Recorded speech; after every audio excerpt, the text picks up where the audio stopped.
CEO and co-founder of Impact Ops. I launched Impact Ops last year. It was very much a leap of faith, lots of prayer poured into it, to start up a company that's helping high-impact charities. So Impact Ops has the mission and purpose of empowering high-impact projects to scale and flourish. And we do that by a team of Impact Ops people. This is from a team retreat last week in Serbia. We get together, and we are split amongst a bunch of services which are providing sort of back office operational support to charities in order to help them scale and flourish. So we're covering finance, recruitment, entity setup, compliance, and systems implementation. So a wide range of operations type functions. So that's Impact Ops. But before that, I was working as Director of Operations at Effective Ventures. Before that, I was Head of Operations at CEA, and then before that, Chief Operations Officer at Marine Megafauna Foundation, and before that, as an Operations Officer in the Army. So had quite a lot of operations experience. So I guess that's why JD asked me to talk about operations today. So it's who am I? So what is Ops?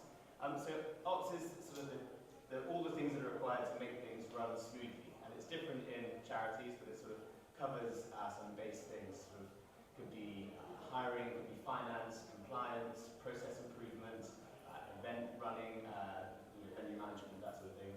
And ultimately, I think it always comes down to risk management, making sure things don't go off the rails. So it's very much behind the scenes, the stage hands, making things happen, rather than being in the limelight. So you have to be someone that's comfortable, not sort of taking all the glory, but very much allowing other people to be in the spotlight doing things. So why is it impactful? I always think of it as a force multiplier. So if you're increasing the operational effectiveness of a charity by 50%, then you're a force multiplier. Hopefully it's more than that. You're also a key enabler. You make things happen. So you remove obstacles and you ensure that whatever needs to happen can happen smoothly. You can also influence the trajectory of an organisation. If there's a really good foundation of operations, then the organisation can scale much more quickly. If they're mired in bureaucracy and admin inefficiencies, then they're not going to be able to grow as quickly, they're not going to have the confidence to grow. So you can influence the trajectory of an organisation. And then there's the counterfactual impact, which is what would happen if you weren't there, or what would happen if there was a much worse person in the position.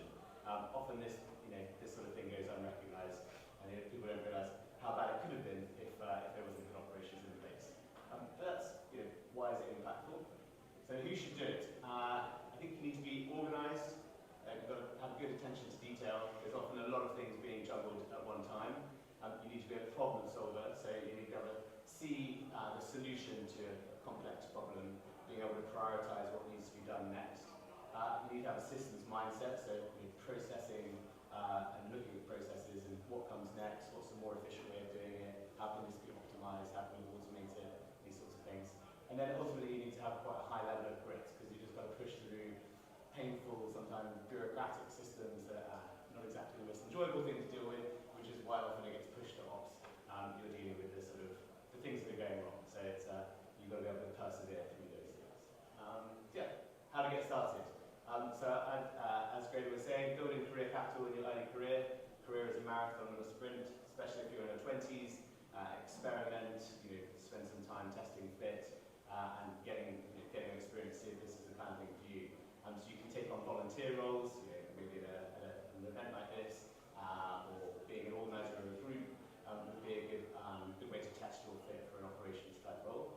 And then I think project management's a really good foundation. I started project management at a homeless charity, and that gave me a very strong foundation for moving into operations work. So that's everything on sort of operations, whistle stop lightning talk. Any questions on the topic of operations careers?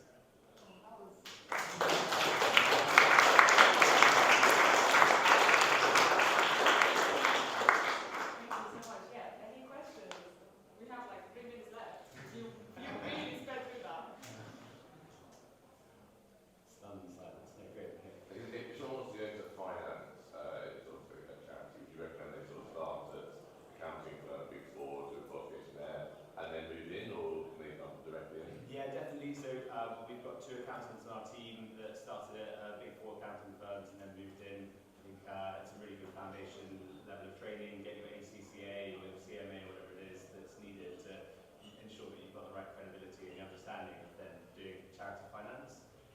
we also hire finance, admin, associate people at the early stage, and you can train up within a charity as well. I do think it's a good route getting career capital out of the big four firms. And what are your thoughts on AI taking over some of the operations role? And it would actually amazing multiplier of resources if you invest lots of money into operation AI. Yeah. So we just had a strategy week as a team, and becoming AI enabled is one of our key strategic priorities.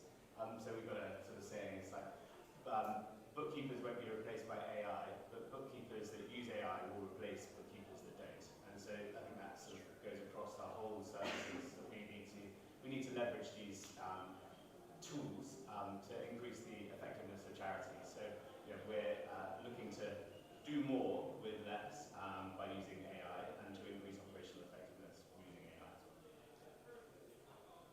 Any other questions? Thank you so much for and to other speakers as well.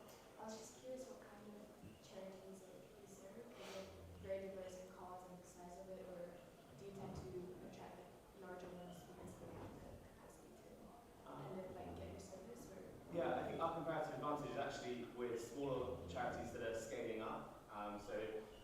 We currently work with 34 different charities, including Christians for Impact, and we help organisations from a diverse range of cause areas. And we're actually actively trying to seek a diverse portfolio. We have a lot of AI-related charities that are coming to us. In fact, that's probably the biggest proportion of the portfolio, but we're really excited to be supporting the likes of Fortify Health and Giving What We Can, and other charities within the EA space, and also outside of the EA space too. So it's just kind of recently working with a UK charity called Greater Change, who are using a Give Directly model for homelessness in the UK, which is really, really exciting. So diverse portfolio, normally sort of scale-up size at the early stage. Apologies if you already mentioned this, but do you charge, and if so, how do you sign? How much? Yeah, so we do charge. We have recently switched from being time-based, which we don't think is the sort of appropriate billing model. So lawyers, management consultants tend to charge hourly or day rates, but we don't feel like that is actively aligned incentives, because if you take £5 longer, should the bill be £5 as much? Probably not. So we're trying to do value-based